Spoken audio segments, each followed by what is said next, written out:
Imagine standing in the scorching Negev desert where temperatures climb past 115 degrees Fahrenheit and the cracked earth hasn't seen rain in months. Now imagine watching an entire river materialize before your eyes, flowing, glittering, impossible. This is not a mirage. This is the story of how Israel bent nature to its will and carved an ocean through the desert. For decades, southern Israel was dying of thirst. The Negev desert stretched endlessly, a brutal expanse of rock, wind, and relentless sun that devoured hope as quickly as it evaporated water. Farmers watched their fields turn to dust. Underground aquifers dwindled to nothing. Children grew up knowing water as a precious commodity trucked in from distant regions, rationed drop by precious drop. But just miles away, the Mediterranean Sea crashed against Israel's shores, billions upon billions of liters of water stretching to the horizon. Vast, endless, and utterly useless. Salt water might as well have been poison to the parched desert towns. That's when Israeli engineers asked a question that seemed almost insane. What if we could bring the sea to the desert? What if we could force a river to flow where no river had ever existed? And what if we could transform that salt water into the purest drinking water on Earth? In 2000, Israel bet nearly $3 billion that they could do exactly that. Before the first drop of water could flow, engineers faced an enemy as old as time itself: the desert. The Negev wasn't just hot and dry, it was actively hostile to human ambition. Sand dunes shifted like living things, swallowing equipment overnight. Windstorms could erase weeks of work in hours. The ground beneath was unstable, treacherous, hiding geological surprises that could collapse entire construction sites. Survey teams lived in the desert's heart for months, drilling hundreds of boreholes more than 100 feet deep, mapping every hidden layer beneath the sand. High-resolution satellites scanned from above, while ground-penetrating radar revealed secrets below. Thousands of wind measurements identified the deadly corridors where sandstorms could obliterate anything in their path. Every single marker along the proposed 250-mile route was placed by hand and recorded with centimeter-level accuracy. One miscalculation could doom the entire project. Then came the machines, an army of hundreds of bulldozers and excavators the size of houses.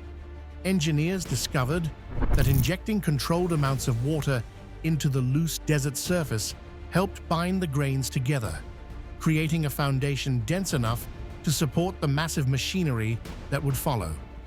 Long sprinkler arms stretched across construction zones, water penetrating several inches deep, and then the heavy rollers moved in. Steel drums weighing tons compacted the moistened sand, removing air pockets, locking particles in place. The constant rumble echoed across the wasteland as each pass transformed the shifting desert into something approaching solid ground. But that was just the preparation. The real madness was yet to come. Every day for months on end, 70,000 tons of sand and soil were torn from the earth. More than 1,200 engineers, operators, and laborers worked in rotating shifts, battling temperatures that routinely exceeded 115 degrees Fahrenheit. They were excavating a channel 150 feet wide and 23 feet deep, stretching nearly 250 miles through one of the harshest environments on the planet. The margin for error was impossibly small.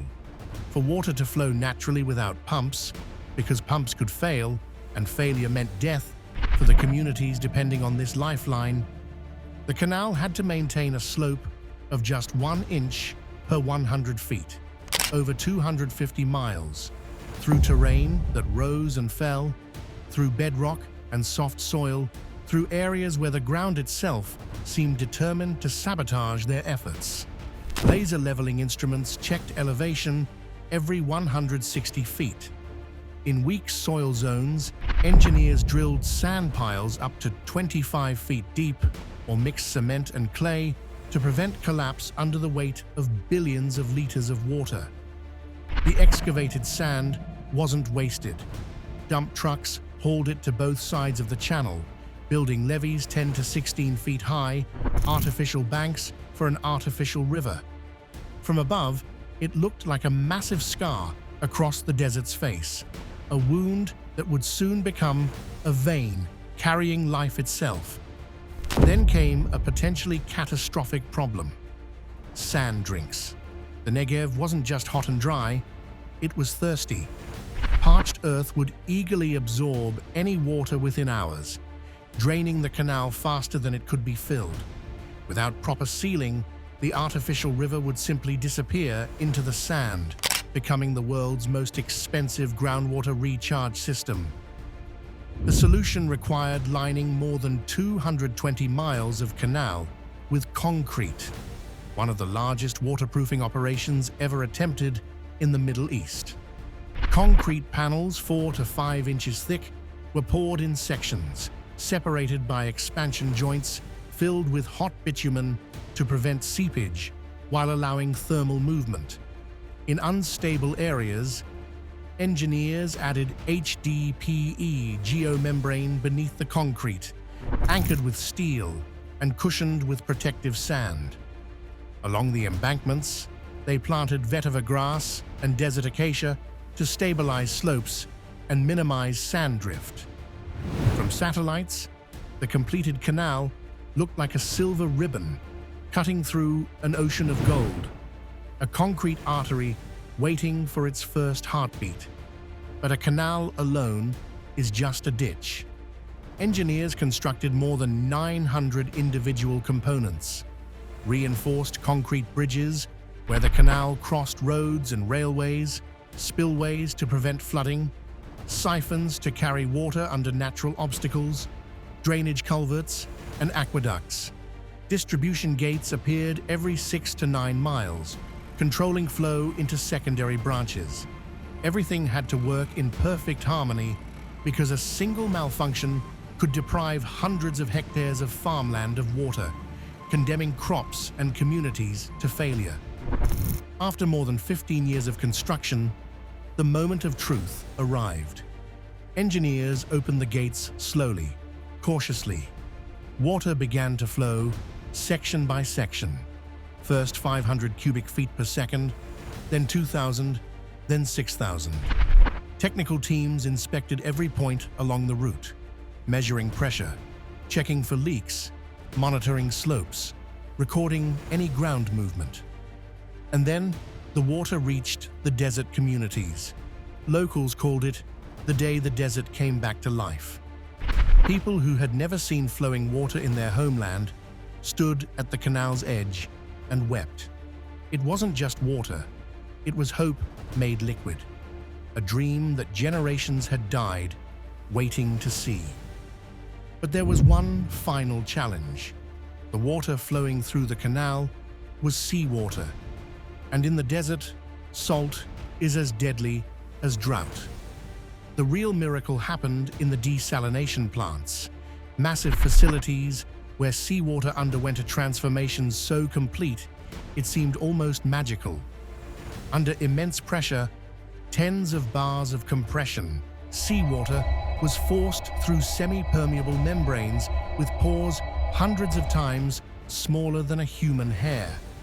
These invisible barriers allowed only pure H2O molecules to pass through, while trapping salts, heavy metals, and trace chemicals. High-pressure pumps worked ceaselessly, transforming the salty Mediterranean into crystal-clear water.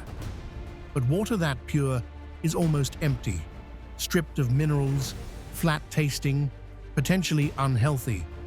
Precise dosing systems added back calcium and magnesium to restore balance and taste. Ultraviolet light, or ozone, eliminated any remaining microorganisms. Every parameter was monitored in real time, with constant lab analysis ensuring perfection.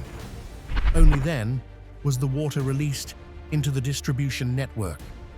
When fresh water finally reached the Negev farms, everything changed. Land that had cracked under decades of sun began sprouting green. Farmers who had abandoned their ancestral homes returned, pitching tents, driving stakes into soil that could finally sustain life. The national water carrier, completed in 1964 after 11 years of construction, could transport up to 72,000 cubic meters of water per hour.